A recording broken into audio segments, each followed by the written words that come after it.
Back, y'all. We're going to go ahead and take a look at this resolution for an authorization carry weapons on school grounds. It's a one-page resolution. The entire thing is on your screen next to me. You can see it while I speak. Okay, we can go ahead and read this. Syracuse City School District committed to providing a safe learning and working environment for students, staff, and visitors to promote safety. And whereas the district and assistant directors of the District Department of Public Safety are retired law enforcement officers and are highly trained emergency responders and have been issued a special armed guard registration card as defined in Section 89F of the General Business Law. And whereas the Board of Education has determined that an effective and efficient method to protect the safety of district students, staff visitors, and property is to provide authorization to the director and assistant directors of the District Department of Public Safety to carry a weapon on school grounds as permitted within New York State Penal Law Section 265.01-A. And whereas the directors would still have to be licensed pursuant to New York State Penal Law, Section 400.00, now therefore be it resolved that the Board of Education, upon the recommendation of the Superintendent of Schools, hereby resolves the follows: that 1. The director and assistant directors of the District Department of Public Safety are hereby authorized to carry a weapon on school grounds to enhance school safety. And 2. This resolution shall take effect immediately. Dated December 11th, 2024. What does that mean? Okay, who is that? I think that's Sergeant Giarusso. Do I have that right? Sergeant Giarusso. Let me say that again. Sergeant Giarusso, Giarusso, maybe? I might be wrong. I think that's who it is. Pretty sure that's Sergeant Giarusso and his assistant directors, who are an unknown number of people underneath him, right? Because we have like not, right? So the district director of safety and his immediate assistants. So, like, if that was the superintendent, it would be the deputy superintendents, but it is district, the director of the District Department of Public Safety. So, I'm pretty sure that's Sergeant Giarusso.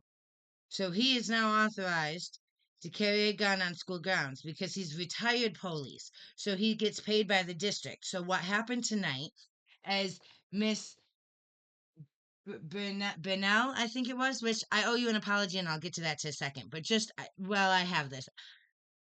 That public safety director and his immediate assistants are allowed to carry weapons on our school grounds as of tomorrow morning. Okay, so this is not everybody. Before we get into all of that other stuff, and because I know everybody's heads are moving and thinking, I do just want to apologize to Miss Bennell because and thank her. Um, I earlier I made a comment about understanding difference between board meetings and work sessions. I did not mean to imply that you did not know the difference.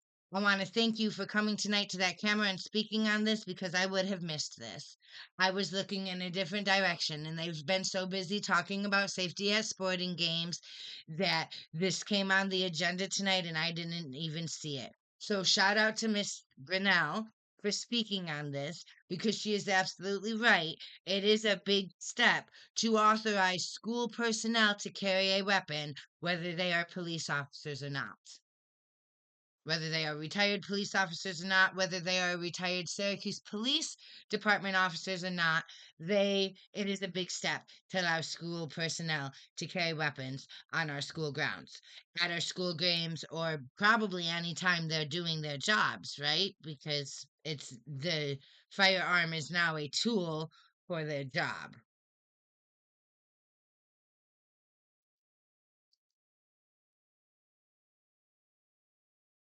There's pros and cons to this. Okay. And I also want to try to be mindful to the actual safety needs that exist here, because we do have safety needs here. And not only do we have safety needs here, we have security needs. High level, big five security needs. Okay. So I'm glad it's not a principal. I'll say that. Principals and teachers don't need that kind of stress in their lives. Um,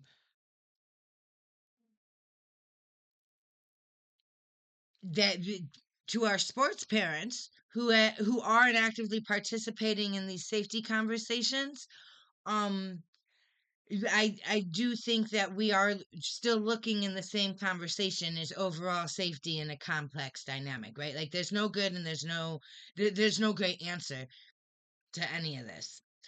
So, but if you feel a little cheated and a little put off by this entire situation, you absolutely should, and I'm going to tell you why. Um, because this resolution did not appear on the work session on 11/25. It was not there, which is why, again, Miss B, our guest speaker at the board meeting tonight, I apologize if I if what I said seemed out of touch, because you were right and I was wrong. Um, this was not on the work session. So this was not in the most recent policy committee meeting either, right? So there were so um I don't like I this kind of came. So what I'm imagining is they've been discussing this, they've been looking at this, they've been talking to their lawyers, right? So they knew they've been going on this and they have to get feedback on safety.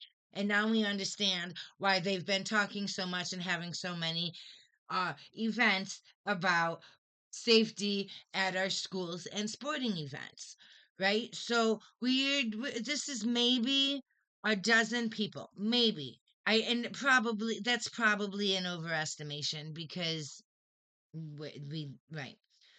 But so this is not this is the resolution. This is what it looks like. That's what it says. That's who I think. I'm pretty sure that director of public safety would be Giarusso, right? That's uh, yeah. So retired Sergeant Giarusso, respectfully. Um, I'm so upset right now, guys. Like I can't even to my parents at Lincoln. I I will you will be in my thoughts for a little while because this is freaking wild. Freaking wild.